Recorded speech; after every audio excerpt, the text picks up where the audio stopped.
Ngayon ay panibagong araw para muling matuto, lumago at magpalakas sa Diyos. Handa ka na ba? Kung ganon, halina't sabay-sabay nating awitan at papurihan ang ating Ama sa langit. A Jesus kid, I'm a Jesus kid. I believe the good news, so I'm a Jesus kid. A Jesus kid, I'm a Jesus kid.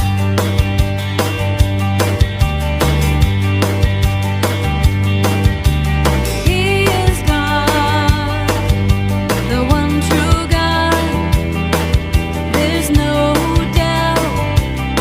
I'm gonna shout it out.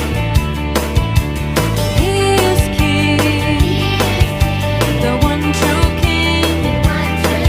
There's no doubt.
Church Online.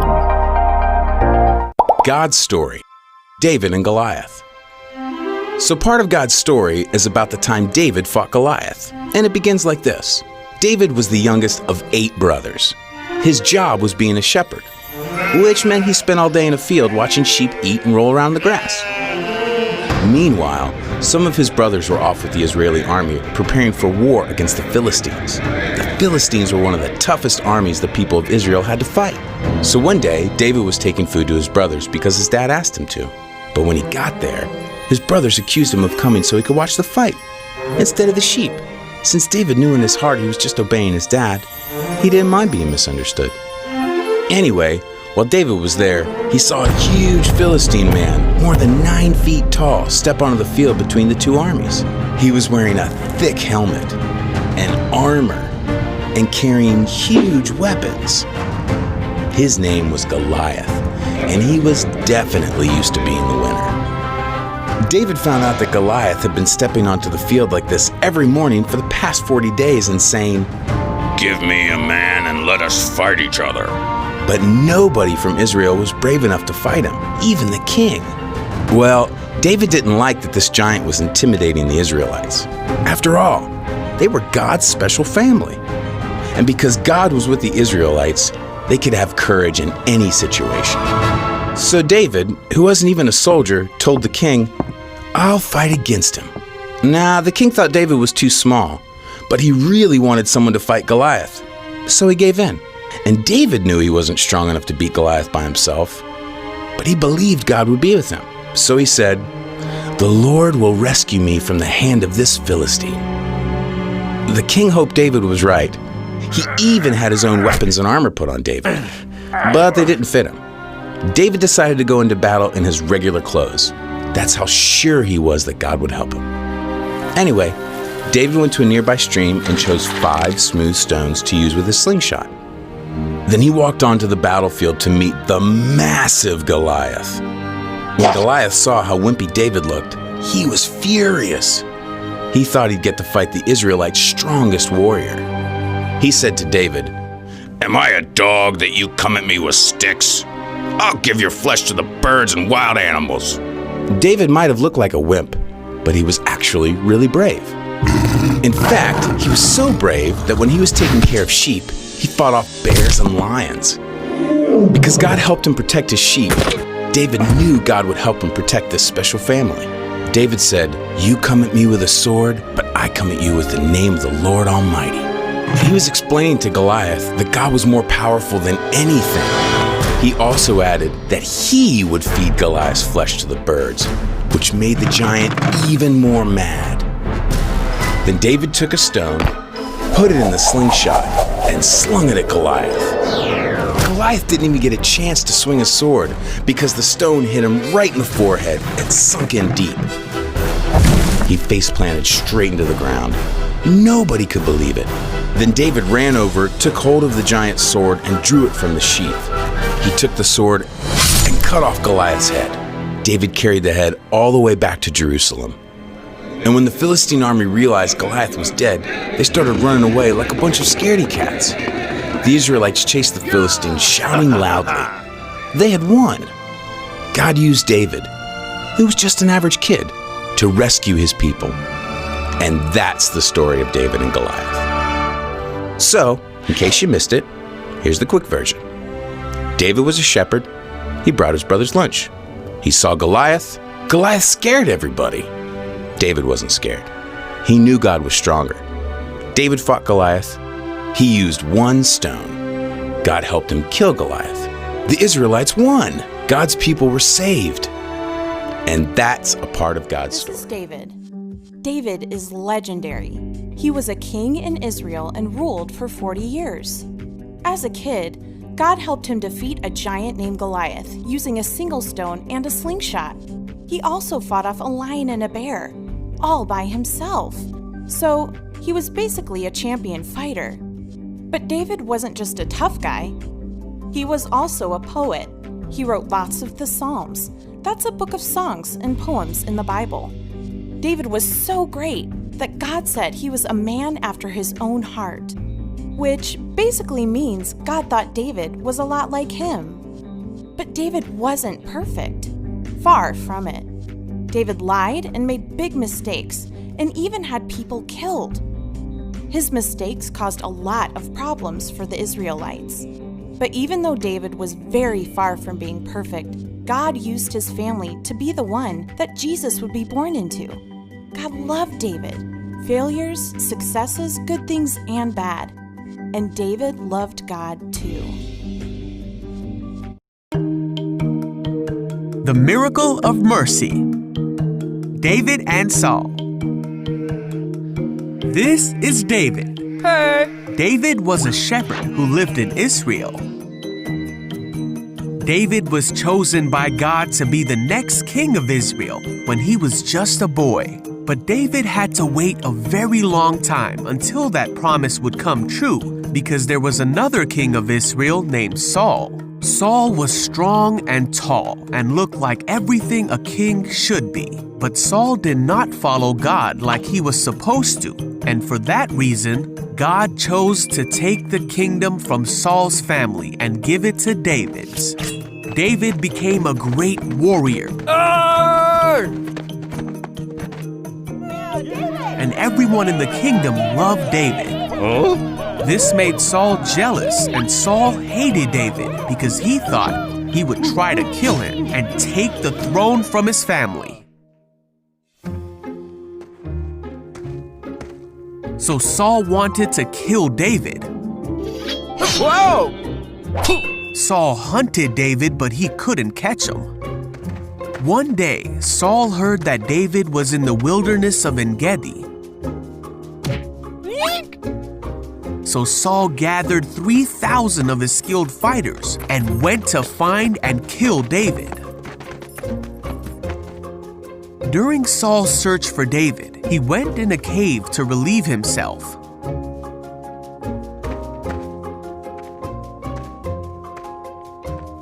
Well, this very cave was the one where David and his men were hiding. And when David's men saw that Saul was unaware that David was there and unable to defend himself, they said, "Now's your chance, David. This is God telling you that he will give you your enemy to do with as you wish." So David crept forward and cut off a piece of Saul's robe. But then David began to think that it was not right for him to take Saul's life. For no matter how much hardship and difficulty Saul had caused him, it was still not right for him to hurt the one who God had placed over Israel. So David told his men to back off, and he did not let them kill King Saul. They waited until after Saul had left the cave. And then David ran out of the cave and shouted after Saul, "My king! Why do you listen to people who say I am trying to harm you? Look, I cut it off, but I didn't kill you. This proves that I am not trying to harm you and that I have not sinned against you, even though you've been hunting me." David went on to promise that he would never harm Saul. David said that God would be the one to protect David and to rescue him from Saul's power. Saul said, "Is that really you, David?" And he began to cry. Saul said, "You are a better man than I. You have been amazingly kind to me today, for when God put me in a place where you could have killed me, you didn't do it. Who else would have done this? And now I realize that you are surely going to be king, and the kingdom of Israel will flourish under your rule. But promise me that when that happens, you will not kill my family." So David promised that he would not hurt Saul's family, and they left each other in peace. Now Saul continued to cause difficulty in David's life. But David kept his promise, and in time, David did become king of Israel. David was dearly loved by God, and Israel did flourish under his rule because David did everything that God wanted him to do, and he was a man after God's own heart. Hi Super Kids! Nagustuhan niyo ba ang kwento natin ngayong araw? Very good! Ang kwento natin ngayong araw ay pinamagatang The Miracle of Mercy. Bakit kaya? Dahil ang kwento ni David at Haring Saul ay nagpapakita na kahit gaano man kasama ang ginawa sa iyo ng ibang tao, huwag na huwag mong ipaghihiganti ang iyong sarili at ipagpasados na lamang ito. Kayo kids, kapag ba inaaway kayo ng inyong mga kalaro o ng inyong mga kapatid, anong inyong ginagawa? Dapat nating tularan si David na kahit mayroon na siyang pagkakataon na makaganti, ay hindi niya ito ginawa dahil alam niyang hindi ito nais ng Diyos. Para sa ating memory verse, ating isapuso ang sinabi sa Romans chapter 12, verse 18 to 19. If it is possible, as far as it depends on you, live at peace with everyone. Do not take revenge, my dear friend, but leave room for God's wrath. For it is written, "It is mine to avenge, I will repay," says the Lord. Okay kids, let's bow down our heads and pray. Heavenly Father, maraming salamat po sa araw na to and sa blessings na ibinibigay mo sa amin. Maraming salamat po sa panibagong aral na aming natutunan. May your grace, Panginoon ko, and mercy be upon us. And help us, Panginoon ko, na manatiling mapagpakumbaba sa mga taong nasa paligid namin. Continue, Lord God, na to keep us all safe and healthy, Panginoon ko. Thank you sa lahat-lahat. In Jesus' mighty name we pray.